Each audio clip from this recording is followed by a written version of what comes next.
Hello, welcome to Life Crisis Today. My name is Karen Hughes, and I'm the Domestic Violence Clinical Services Coordinator for the Life Crisis Center. And with me today is Nancy Chernoff, who is the Legal Director for the Life Crisis Center. Welcome, Nancy. Good morning, Karen. The Legal Department, wow, the Life Crisis Center has one, and we have attorneys and we have other staff. Tell me about the Legal Department. Yes, Life Crisis certainly does have a legal department, and we do have staff. We have a staff attorney, and we have a lethality coordinator, and we also have an advocate court coordinator as well. And our attorneys will assist victims of domestic violence with legal representation, and our advocates help them through the court system and through the process of obtaining what we call a protective order. Is there anything a victim would need that's special to qualify for representation by the legal attorney? We do have an income guideline that we have to meet, but I do encourage people to call, and we can, help them through that process. But that's really the only qualification for our services.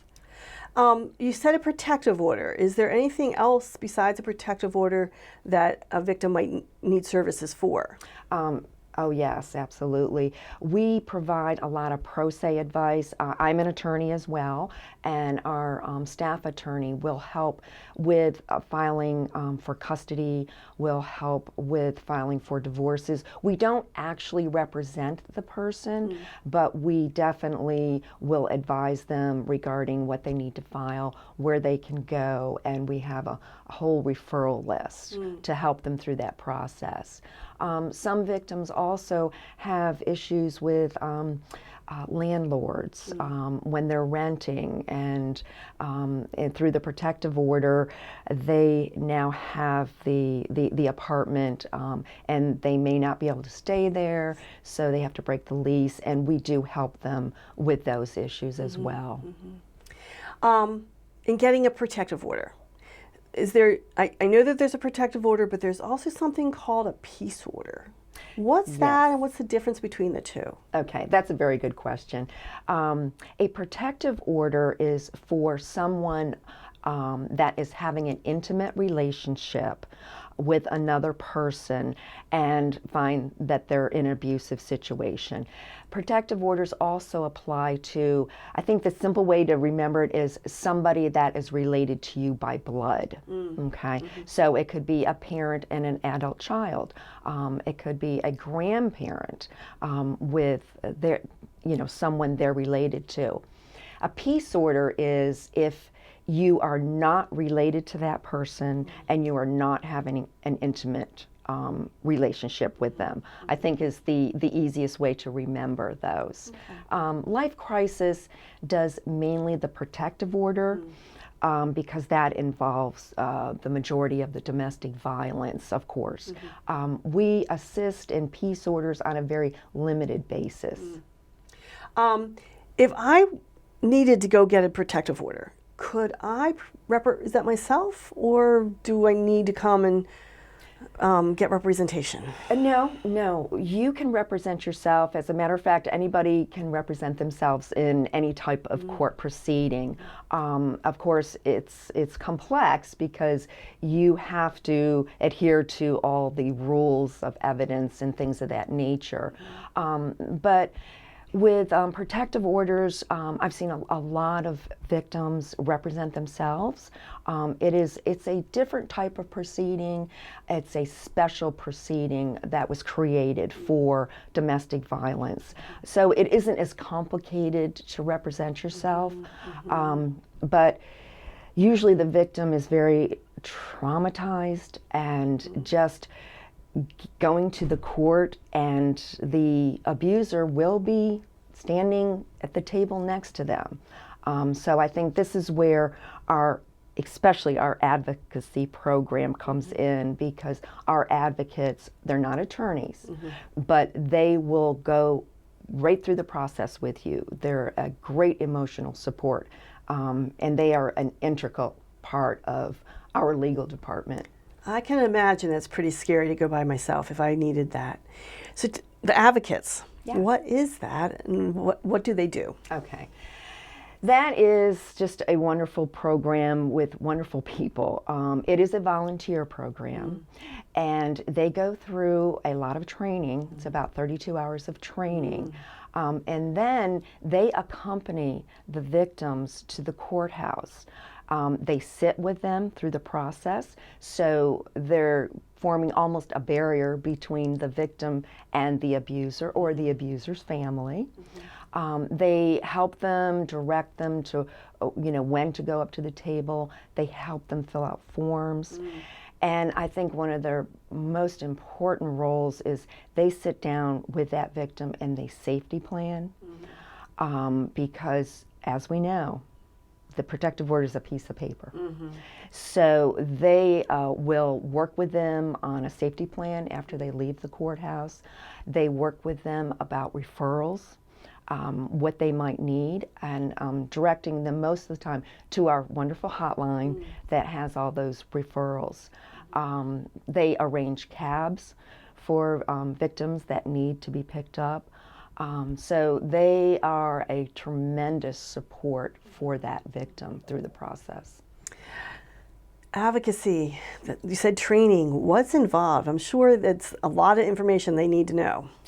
It is. But I don't want to scare anybody away. And sometimes I do that when I lay out the training, but it is. It's about 32 hours, but it's broken down. And you can do the training at your own pace. There's an online portion, which takes about 9 hours. Then there's a full day training at Life Crisis where our therapists, such as you, Karen, come in and speak about their special suicide, domestic violence, sexual assault, and educate the advocate. So that's a full day. And then we have a piece at the hospital, PRMC, because our advocates respond to the hospital for sexual assault victims. And that's about a 2-hour training. And I think the best part of the training is that the advocates get to shadow another advocate until they feel comfortable in the courtroom and comfortable in dealing with the victim. So that's the safety net for our advocates. I know some of them are apprehensive, but once they are out there, they're doing a wonderful job. Is there support for the advocate? Oh yes, there is support. Our hotline is a support system. If an advocate has a particularly really severe case, they can call the hotline to debrief. They can call me, which I get a lot of calls, and we just go over what happened. I assure the advocate that they played their role and that we plant seeds, as the executive director will tell us all the time, and it's those seeds that the advocates are planting. So maybe the next time it happens to the victim, because they will go back with the abuser. It's a complex situation, that they are a step further than they were last time and can reach out quicker. So yes, we do provide support. We also have a monthly meeting with the advocates, and that's when we kind of flesh out what's going on and how can I help you and what can we provide. Great. How much time is there a time and commitment, I guess I should ask, for the advocates? Yes, there is. Because of the training, we like a year commitment. And then we do shifts. You can do a 4-hour shift or 8-hour shift, but we ask at least 3 times a month. And at our monthly meetings, I always get the advocate schedules, and you schedule it according to what you have going on in your life. And then you're placed on a calendar and you are called according to what you have scheduled. And you may not get a call on your shift. And you may get 2 calls or 3 calls on your shift. But that's how we work it, because they are volunteers, and we respect that they have their Right, lives. right. And we do pay a small stipend. It's $25 when they go to court, just to help cover maybe the gas and maybe lunch or something. If someone wanted to become an advocate, they need to apply. Yes. And what qualifications do they need? They don't need a lot of qualifications. They just have to be 21. Okay. They have to have a very big heart, and most of them do. And there's so many people out there that do. And then we put them through the training. So that's about it for the qualifications. Now, of course, because of our agency and most agencies, we have to do a criminal background check just to clear. So. The advocates, how do they find this rewarding? Oh, I get such wonderful feedback. First, from the victims they help, because the victims will do a survey at the end, and just the comments that, they couldn't have done it without their advocate. Their advocate made a whole difference in their life, and the advocates as well, because they get a lot of hugs. I go into the courtroom a lot, and they get a lot of hugs. They get a lot of cheers from their victims of just being thankful, because you have to imagine, most of our victims, when they come in the court, they're traumatized. They've been sexually or physically abused, and now they're coming into a court system. Most lay people feel it's very intimidating and confusing, but there is their advocate standing there with open arms saying, I'm here to help you. Right. How does somebody get in touch, or what do they need to do if they want to become an advocate? They just need to call the hotline, our wonderful hotline, and then they will just refer your call and your name to me, to my department. And then I'll reach out and contact them. Okay. And we get the process started. Great.